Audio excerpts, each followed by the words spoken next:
बिस्मिल्लाहिर्रहमानिर्रहीम।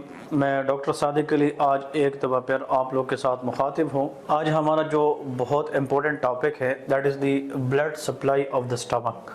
ये एक ऐसा टॉपिक है जो हज़ारों स्टूडेंट मेडिकल के अंदर उनमें डिफ़िकल्टी फ़ील करते हैं और बहुत सारे स्टूडेंट ने मुझे बताया था कि सर आप उस पर एक बहुत ब्रीफ और शॉर्ट कंसेप्चुअल टॉपिक पढ़ाए, तो आज मैंने सोचा कि आप लोगों को blood supply of the stomach के ऊपर बात करें। तो एनाटॉमी का एक टॉपिक है, बहुत बहुत इम्पोर्टेंट है। देखिए, जब हम blood supply of the stomach पढ़ते हैं we should know first of all the coeliac trunk. तो हमें यह पता होना चाहिए कि सीलियक ट्रंक क्या है। It is the branch of abdominal aorta, कि जो एब्डोमिनल एओर्टा है उसके अंदर at the level of T12 vertebra there is ventral branch known as coeliac trunk. अब जो सीलियक ट्रंक है ये मज़ीद डिवाइड होती है 3 ब्रांचेस में, क्योंकि सीलियक ट्रंक का काम आगे ब्लड सप्लाई देना है टू द होल फोरगट। इसके अंदर जो पहली ब्रांच है left gastric artery, that is simply known as LGA, left gastric artery. फिर इसके बाद है हेपेटिक आर्टरी, इसको हम कुछ बुक्स के अंदर कॉमन हेपेटिक आर्टरी भी कहते हैं, और अनदर इज स्प्लीनिक आर्टरी। तो आप लोग इसको ऐसे याद करेंगे। देखिए, अगर हम यहाँ पे इस सीलियक ट्रंक के साथ लेके for example left hand side, अगर आप लोग ये 3 चीज़ें लिखे लेफ्ट हैंड साइड, तो that is very very easy to understand. Left hand side का मतलब जो सीलियक ट्रंक है इसमें सबसे पहले जो L है इसका मतलब लेफ्ट गैस्ट्रिक आर्टरी आएगी। फिर इसके अंदर जो H है that is called hepatic artery and S stand for splenic artery. तो लेफ्ट हैंड साइड के नाम पे आप लोगों को पता चलता है कि जो सीलियक ट्रंक है वो 3 ब्रांचेस में डिवाइड होती है। सबसे shortest branch left gastric artery है, सबसे लॉन्गेस्ट ब्रांच स्प्लीनिक आर्टरी होती है। अब यहाँ पे याद रखना है स्टमक के अंदर अगर हम देखते हैं this is the lesser curvature. Lesser curvature का ये जो अपर हाफ है the lesser curvature upper half, और इसके साथ साथ some part of oesophagus, lower end of oesophagus. इस एरिया को ब्लड सप्लाई करने के लिए जो आर्टरी चाहिए होती है that is called left gastric artery. तो left gastric artery is a branch of celiac trunk and that supply the upper half of lesser curvature and lower end of esophagus from its esophageal branches। जो hepatic artery है ये branch देती है gastro duodenal artery. देखिए यहाँ पे मैं लिखता हूँ G stand for gastro duodenal artery, इसको हम GDA कहते हैं।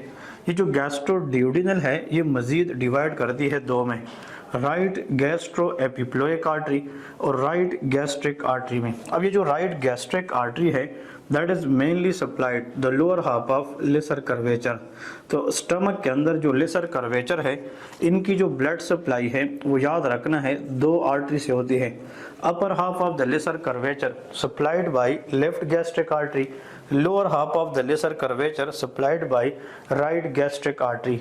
लेकिन left gastric artery directly come from coeliac trunk, जो राइट गैस्ट्रिक आर्टरी है come from gastroduodenal artery which is a branch of hepatic artery, but hepatic artery itself come from coeliac trunk. बात वहीं पे जाती है, बट आप लोगों को पता होना चाहिए कि कौन सी ब्रांच डायरेक्ट कहाँ से आती है। अब ये जो राइट गैस्ट्रो एपिप्लोइक आर्टरी है इसके बारे में याद रखें, ये इस पार्ट को सप्लाई करेगी। It will supply the lower half of what answer is greater curvature. अब ये ग्रेटर कर्वेचर है, इसकी जो ब्लड सप्लाई है that mainly depend on R stand for right gastro epiploic artery. अब ये जो राइट गैस्ट्रो एपिप्लोइक आर्टरी है इट मेनली सप्लाई दो which one that is very very important the right half of the which one that is called the lower part of the greater curvature। और यहाँ से इस gastroduodenal artery से एक और branch आती है सुपीरियर पेंक्रियाटिको ड्यूडिनल आर्टरी, लेकिन वो हम बाद में डिस्कस करेंगे, दैट इज समथिंग एल्स। हम फोरगट की मेन ब्लड सप्लाई पे नहीं जाएंगे, जो कॉमन चीज़ें हैं उसी को डिस्कस करेंगे। अब ये जो स्प्लीनिक आर्टरी है इससे कई ब्रांचेस निकलती है, लाइक पेंक्रियाटिक आर्टरी। अगर ये राइट गैस्ट्रो एपिप्लोइक है तो इससे निकलती है लेफ्ट गैस्ट्रो एपिप्लोइक आर्टरी। तो देखिए left gastro epiploic supply the upper half of greater curvature, it is very important. So this area that is called left gastro epiploic artery.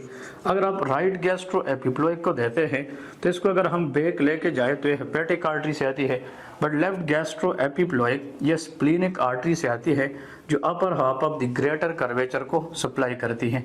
दूसरी बात इसमें जो सबसे इम्पोर्टेंट है, इस स्प्लीनिक आर्टरी से कुछ छोटी छोटी ब्रांचेस निकलती है जो स्टमक के इस पार्ट को सप्लाई करेगी। इसको हम कहते हैं शॉर्ट गैस्ट्रिक आर्टरीज। तो शॉर्ट गैस्ट्रिक आर्टरीज ये क्या है, they all are the branches of splenic artery and they supply the upper part या फंडस ऑफ स्टमक। तो इस लिहाज से हमारी जो स्टमक की ब्लड सप्लाई है वो कवर हो जाती है। तो in short, in a nutshell, remember, चाहे हम स्टमक के किसी भी पार्ट को ब्लड देंगे, that is mainly the main source from coeliac trunk.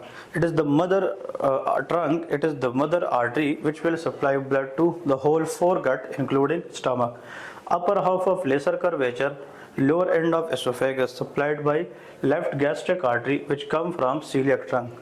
The lower half supplied by right gastric artery which come from hepatic artery. Right gastroepiploic artery supply the lower half of greater curvature और left gastroepiploic ये upper half of the greater curvature, और साथ में जो fundus of the stomach है ये short gastric artery से supply होती है। और ये दोनों These are the main branches of splenic artery। और splenic artery फिर नीचे कुछ branches देती है जो किसको सप्लाई करेगी, पेंक्रियास को। इनको हम पेंक्रियाटिक आर्टरीज कहते हैं। तो उम्मीद करता हूँ this thing make a bit easier how to understand the blood supply of the stomach.